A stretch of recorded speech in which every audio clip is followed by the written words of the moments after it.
बोलो जयकारा बोल मेरे श्री गुरु महाराज की जय। श्री सतगुरुदेव भगवान की जय। गुरुमुखो, जब हमें नाम की बख्शिश होती है तब सतगुरु कैसे हमारे कर्म अपने ऊपर ले लेते हैं, हमारा बोझ अपने ऊपर ले लेते हैं और हमें नाम की बख्शिश कर देते हैं। और हमने कैसे कैसे कर्म पीछे किए होते हैं यह हमें भी नहीं पता होता, लेकिन जब सतगुरु की दृष्टि हम पर पड़ती है तो हमारे सभी किए हुए कर्म उनके सामने आ जाते हैं और जिसे उन्होंने नाम की बख्शिश करनी हुई होती है वह उस अभिलाषी के कर्मों को अपने ऊपर ले लेते हैं और अपने उस अभ्यासी को नाम की बख्शिश कर देते हैं। ऐसी अपार कृपा वह हम पर करते, यह ऐसी बात है, ऐसी बातें हैं जिनका हमें बिल्कुल भी पता नहीं होता। हम तो बड़ी ही आसानी से नाम दान लेने के लिए चले जाते हैं कि हमें नाम मिल जाएगा, लेकिन हमें यह नहीं पता होता कि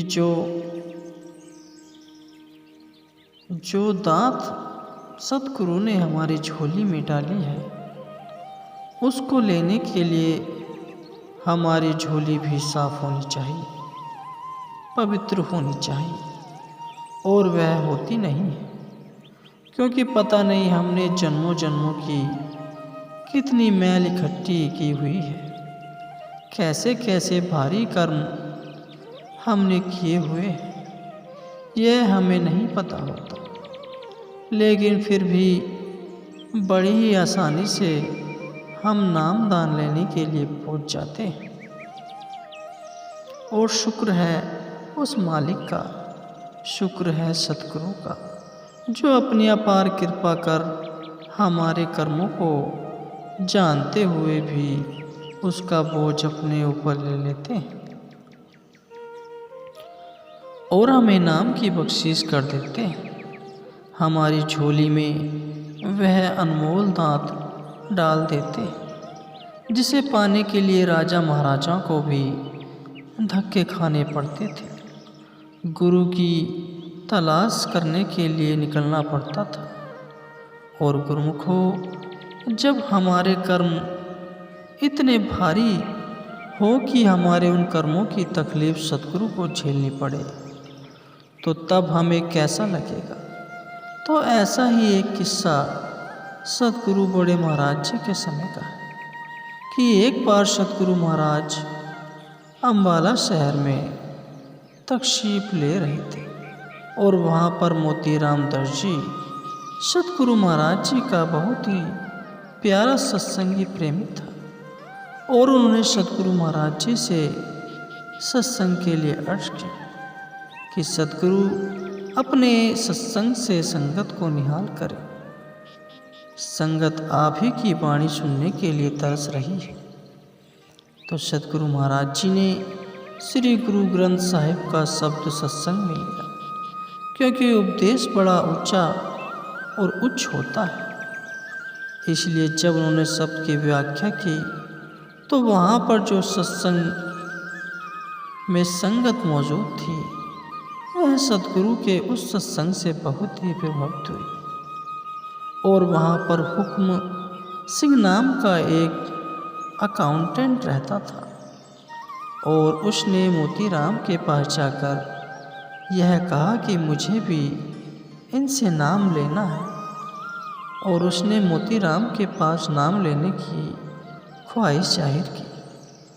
तो मोतीराम ने सोचा कि यह एक धनी और माननीय व्यक्ति है, अगर ये इस तरफ लग जाए तो सत्संग की रौनक बढ़ जाएगी।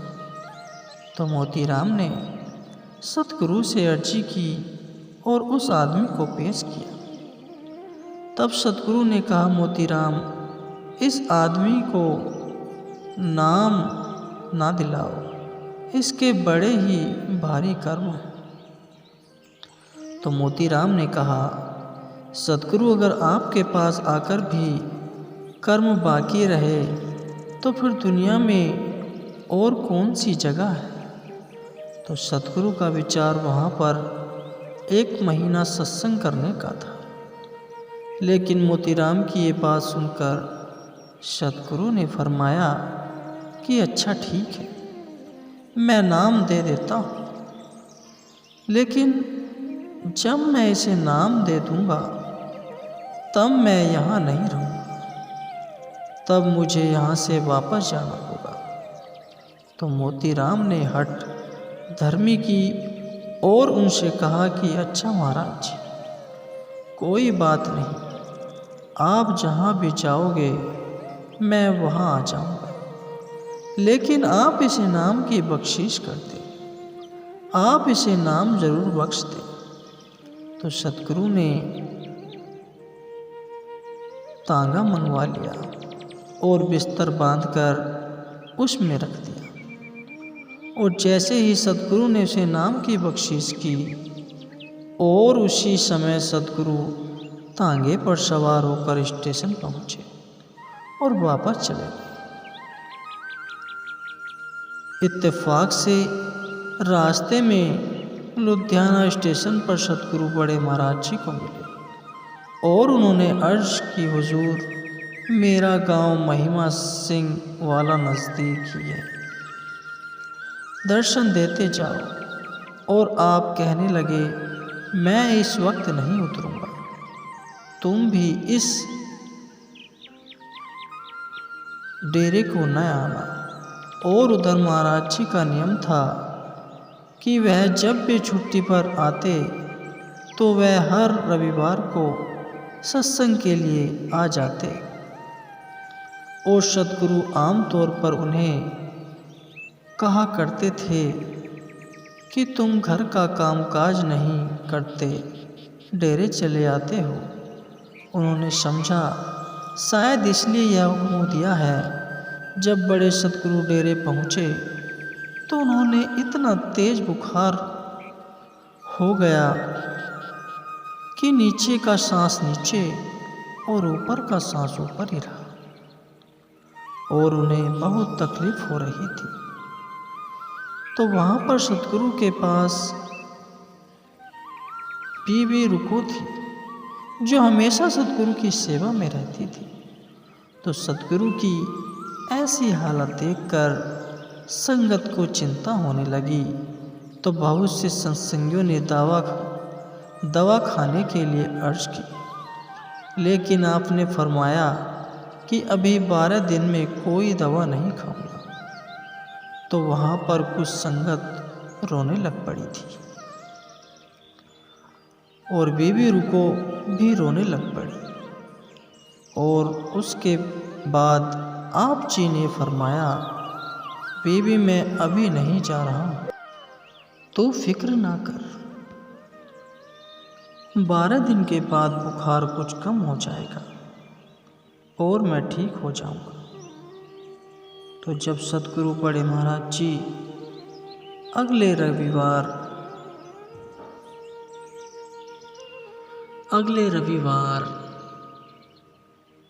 हुक्म सिंह को नाम देने के लिए 15 दिन बाद डेरे पहुँचे और हालत का पता चला तो अर्ज की कि महाराज जी, आपने मुझे आने से क्यों रोक दिया था? अगर मैं आता तो आपकी कुछ सेवा करता। तब सतगुरु ने फरमाया कि तुमसे बर्दाश्त नहीं होता और मुमकिन है कि अभाव आ जाता, इसलिए मैंने टाल दिया। तो उन्होंने कहा कि सतगुरु, आपकी तकलीफ का असली कारण क्या था? तब सतगुरु ने फरमाया, नहीं रहने दो, तुम्हें हजम नहीं होगा। तो उन्होंने इकरार किया कि वे उनके जीते जी यह बात किसी को नहीं बताएंगे। तो इस पर सतगुरु ने फरमाया कि पक्का इकरार करो। तो महाराज जी ने जवाब दिया, जी हाँ, मेरा पक्का इकरार है कि मैं आपके जीते जी यह बात किसी को नहीं बताऊंगा। तो सतगुरु ने फरमाया कि हुक्म सिंह को काल ने 7 जन्म दुख ही दुख देने थे, उसको अपने जाल में फंसाए रखना था, क्योंकि उसके कर्म बहुत भारी थे और काल ने उसे गर्म तवे पर तपाना था। तो उसके कर्म मुझे अपने ऊपर उठाने पड़े, इसलिए यह सब हुआ। तो उस गुरुमुखो यह सत्संग सुनकर संगत की आंखों में आंसू आ गए थे कि सतगुरु कैसे हमारे कर्म अपने ऊपर ले लेते हैं, हमारी तकलीफ अपने ऊपर ले लेते हैं। संतों को शिष्यों की खातिर कितना कष्ट उठाना पड़ता है, नाम देकर सारे पिछले कर्मों का बोझ अपने ऊपर ले लेते हैं, लेकिन जरा भी जाहिर नहीं करते। तो ऐसी कृपा सतगुरु हम पर करते हैं और ऐसा बहुत बार देखा गया है कि सतगुरु की तबीयत खराब हो गई।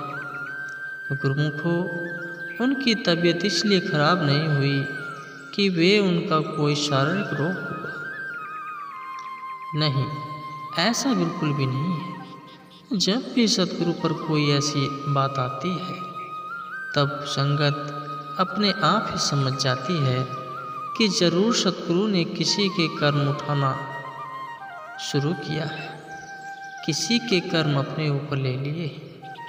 और ऐसा अक्सर होता आया है कि गुरु अपने शिष्यों के कर्मों को अपने ऊपर ले लेते हैं और उनकी झोली में नाम की दात डाल देते हैं और अपने शिष्य को उस मालिक से मिलाने के लिए अपने आप को तकलीफ में सतगुरु डाल देते हैं, जो कि असहनीय है। तो गुरुमुखो ऐसे गुरु का मिलना बहुत ही मुश्किल है, जो अपने शिष्यों की खातिर सभी कष्ट अपने ऊपर ले लेते हैं